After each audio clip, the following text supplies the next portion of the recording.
Everyone, welcome back to my channel. स्वागत है आप सभी का फिर से एक बार आपके अपने यूट्यूब चैनल में, और मैं हूं आपकी मेघा।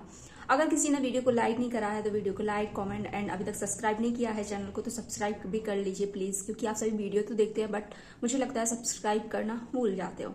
तो चलिए वीडियो स्टार्ट करते हैं बिना कुछ देरी करे। तो अभी जस्ट कुछ ही देर पहले नेहा आशीष तिवारी का कम्युनिटी पोस्ट भी आ गया है और उनकी लाइव भी पब्लिक हो गई है, क्योंकि हम सभी इस चीज का काफी दिनों से इंतजार कर रहे थे कि अगर वो आएंगी तो कुछ रीजंस देंगी कि क्या सही है क्या गलत है, इन सारी चीजों के बारे में वो बात करेंगी। बट नहीं, यहाँ पर जब उन्होंने कमेंट्री पोस्ट करी तो कमेंट्री में उन्होंने लिखा था कि यही चाहते थे, आज मैंने सुमित से अपनी शादी जो है तोड़ दी है, यही आप सब चाहते थे, अब मेरी शादी सुमित से नहीं होगी। तो भाई ये सब तो हम लोगों को पहले से ही पता था कि आपकी शादी किसी भी कंडीशन पे नहीं होगी, क्योंकि इतना सब कुछ होने के बाद कोई बेवकूफ़ी होगा जो आपसे शादी करेगा। नेहा आशीष तिवारी जी बिल्कुल भी ऐसा कोई बेवकूफ़ नहीं है। कोई भी इंसान हाँ एक्सेप्ट करता है, मजबूरी को देखता है कि आप सिंगल लेडी हो, एक बच्ची के लिए एक पिता का सहारा होना जरूरी है, तो सभी इमोशंस में आकर हाँ बोल देते हैं। कुछ ना कुछ खुद की परिवार की होती है कि हाँ चलो ठीक है, कोई इस चीज के लिए तो सभी फैमिली एग्री कर देते कि हाँ भाई ठीक है, आप अच्छा कर रहे हैं, एक लेडी को सहारा दे रहे हैं। पर इसमें कोई वो नहीं है कि आप इतना बड़ा धोखा करके और कोई भी आपसे आगे इतना बेवकूफ तो सुमित महल की फैमिली भी नहीं होगी।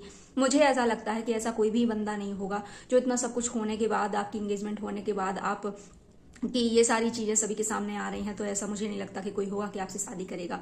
तो यहाँ पर सभी इंतजार कर रहे थे कि यहाँ पर मैडम आएंगी, कुछ अपना प्रूफ रखेंगी, कुछ सच्चाई रखेंगी, या कि यहाँ पर जो सारी चीजें हुई हैं क्या सही हुई हैं या गलत हुई हैं।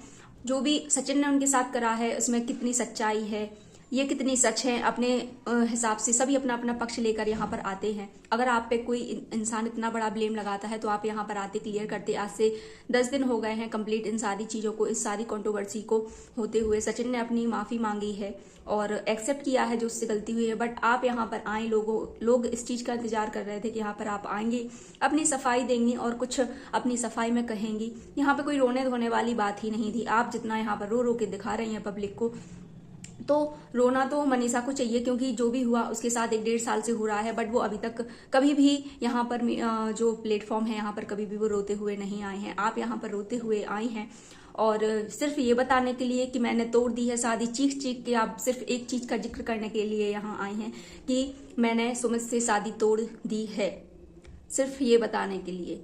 तो यहाँ पर आपको बड़े ही प्राउड से और मरने की बात आप कर रही हैं, जो कुछ दिन पहले यहाँ पर आई थी जब कह रही थी कि हम लोगों ने चैटिंग में देखा, जान हम क्यों मरेंगे, जान हम क्यों मरेंगे, और आज आप खुद मरने की बात कर रही हैं।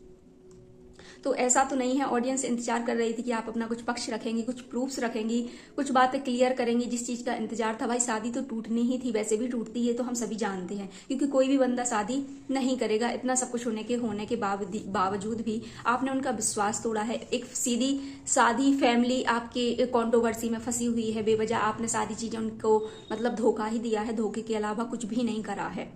तो ये तो कोई बड़ी बात नहीं है। आप यहाँ पर आती, प्राउडली बोलती कि हाँ भाई मैंने शादी तोड़ दी है, और जो चीज भी हुई है आप क्षमा मांगती, सॉरी बोलती जो अगर आपने गलती करी है। आप फिर भी चीख चीख कर ऐसे बोलती है ना, धमकी दे। आपको सिर्फ बस यही करना आता है, धमकियां देना, कि बस सबको शांति मिल गई, मैं ऐसा कर दूंगी, मैं वैसा कर दूंगी, फलाना ढिकाना। बस किसी ने नहीं आपसे बोला है कि आप यहाँ पर, अगर आपको इतना गिल्ट फील हो रहा है, आपको इतनी जो है अपने मान सम्मान, परिवार, इज्जत की, फैमिली की वो थी, चिंता थी, तो आप ये सब करने से पहले 100 बार सोचती। कोई भी इंसान काम करने से पहले 100 बार सोचता है कि अगर ये काम मैं करती हूँ तो ऐसा ना हो कि आपको ये नहीं पता था कि अगर मैं ऐसा काम करूंगी, अगर ये सारी चीजें, ये अच्छा हुआ कि सुमित के सामने ये सारी चीजें पहले आ गई। शादी अगर हो जाती उसके सामने ये सारी चीजें बाद में आती तो आपका दूसरी बार रिश्ता टूटता। अभी तो सिर्फ एंगेजमेंट ही टूटी थी, तो इसमें कोई दुख मनाने वाली बात नहीं है जो आपने किया है। हम सभी चाहते थे कि आपकी शादी हो, बट आपने कभी इतना उसको सीरियस आपने समझा था सुमित को कि वो सिर्फ बेवकूफ है।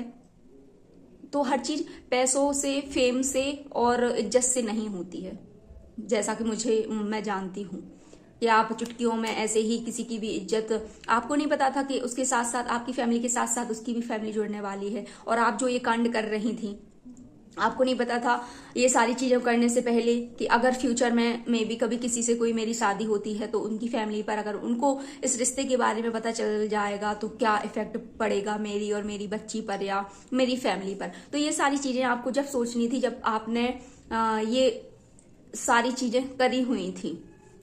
पिस तो बेमतलब में गई है सुमित भैया की फैमिली।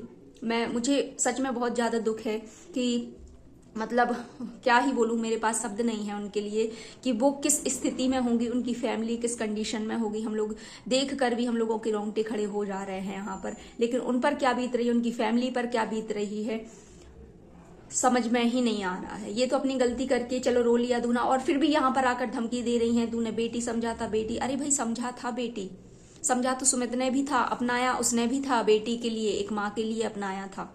लेकिन क्या कसर छोड़ी आपने उसके लिए, आपने क्या किया सुमित के लिए? कभी आपने सोचा सुमित के बारे में, या कभी आपने ये सोचा कि अगर मैं ये काम करूंगी तो इसका इफेक्ट क्या पड़ेगा मेरी लाइफ पर, जो आने वाली मेरी लाइफ है? आप तो ये प्लान करके ही बैठी थी, यहाँ पे ये बोल रही हूँ कि मैं भागी नहीं, मैं उसको लेकर नहीं भागी।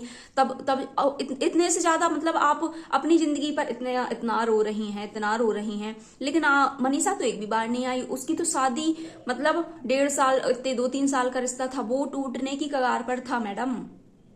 वो तो यहाँ पर नहीं आई, और दीदी जी इतना शादी टूटने पर इतना चीख चीख के यहाँ रो के बता रही हैं। सभी मानते हैं, सभी को आप यहाँ पर आती, हम लोग इसलिए वेट कर रहे थे, कितना टाइम हो गया है। सुमित भैया, वो सुमित महल जो है वो भी वेट कर रहे थे इसी चीज का कि यहाँ पर जब वो आएंगी अपनी सारी बातें क्लियर करेंगी, कुछ अपना पक्ष रखेंगी। हो सकता है कि शायद ये रिश्ता बच जाए। एक कहीं ना कहीं 90% के अलावा 1% भी उनके मन में कहीं ना कहीं होप होगा कि आप यहाँ पर आएंगी, अपनी सारी चीजें क्लियर करेंगी।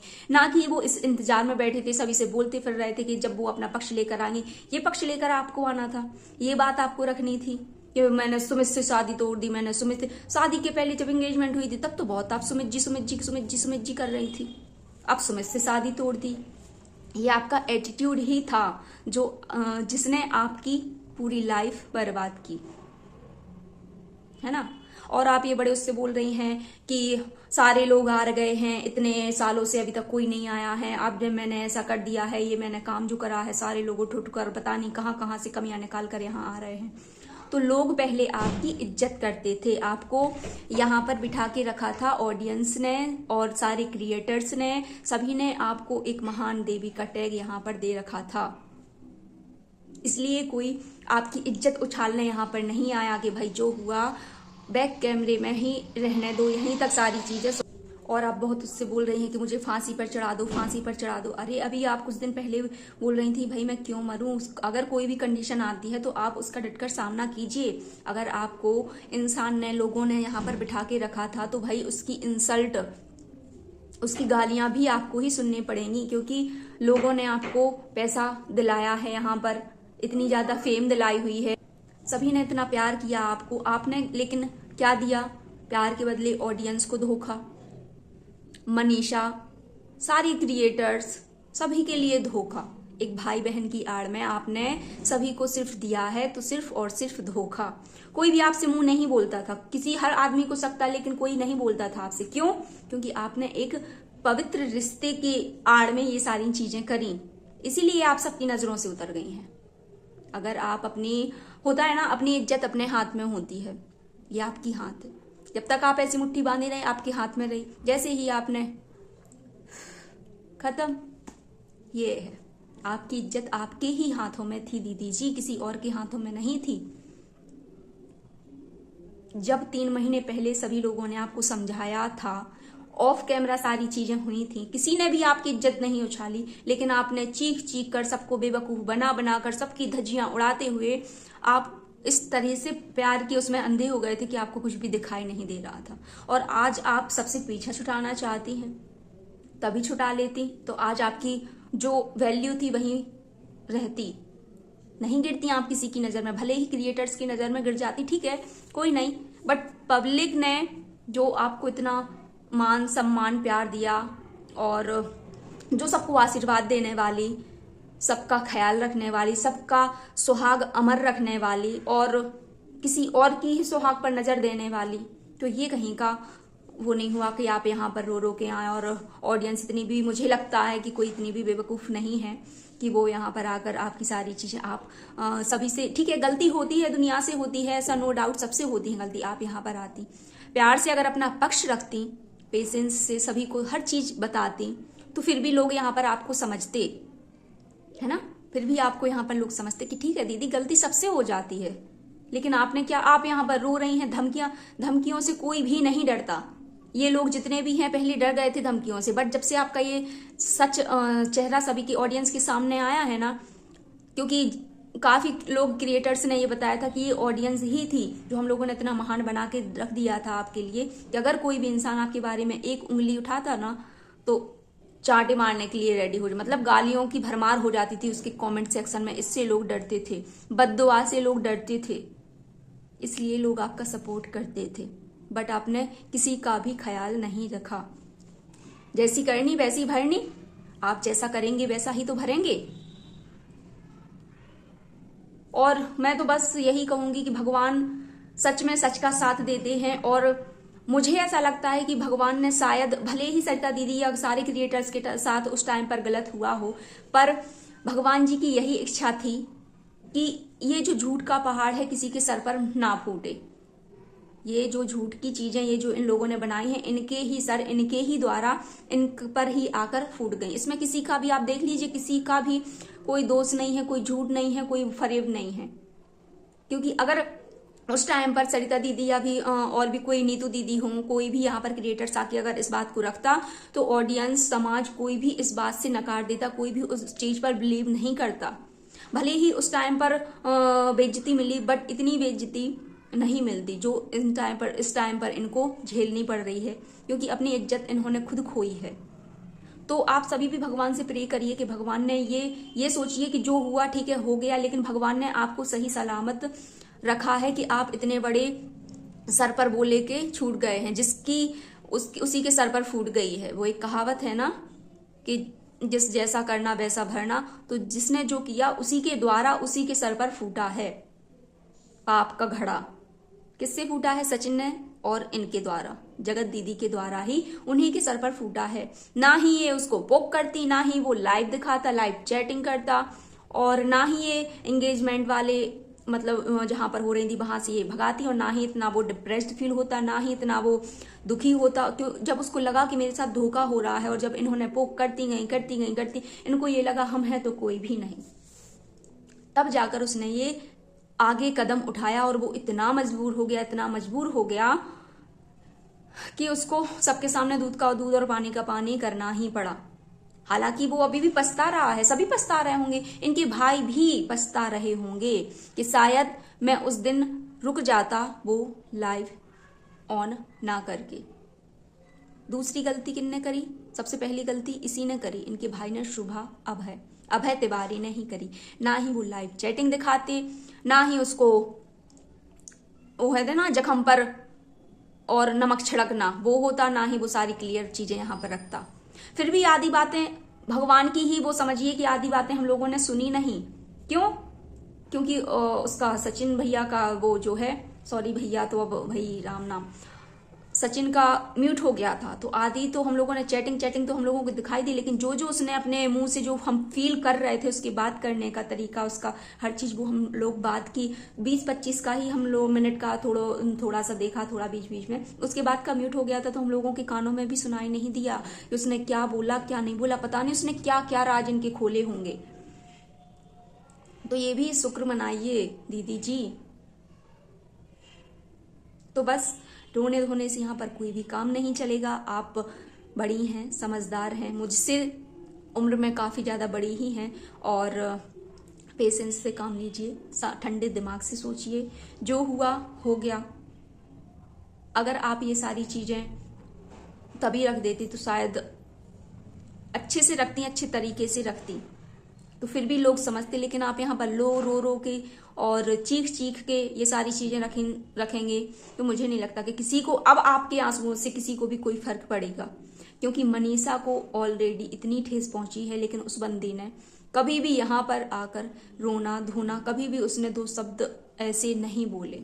ना ही उसने ये बोला कि आप खुलेआम धमकियां दे रही हैं, मैं उसको भगा के ले जाती तो क्या कर लेती, ऐसा वैसा फलाना। क्यों करना था आपको ये? और जब आपको ये सब करना ही था तो सुमित की जिंदगी बर्बाद क्यों किया आपने?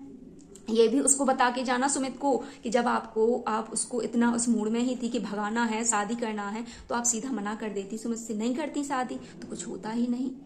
लेकिन हाँ, मनीषा की जिंदगी बर्बाद हो जाती। तो हमेशा सच सच ही होता है।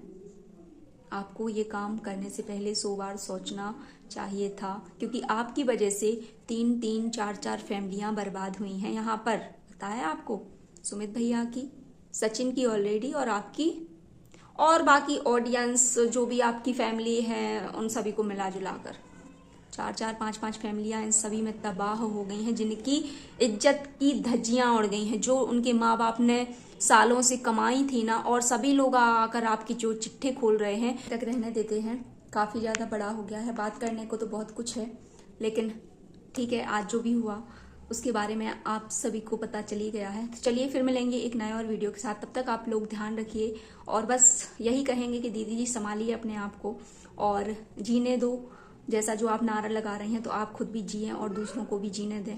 तो चलिए फिर मिलेंगे एक और वीडियो के साथ। अगर चैनल को सब्सक्राइब नहीं किया है तो प्लीज़ चैनल को सब्सक्राइब करके जाइएगा, और अपनी अपनी राय भी यहाँ पर आप दे सकते हैं अगर आप मेरी बात से एग्री करते हैं तो। बस।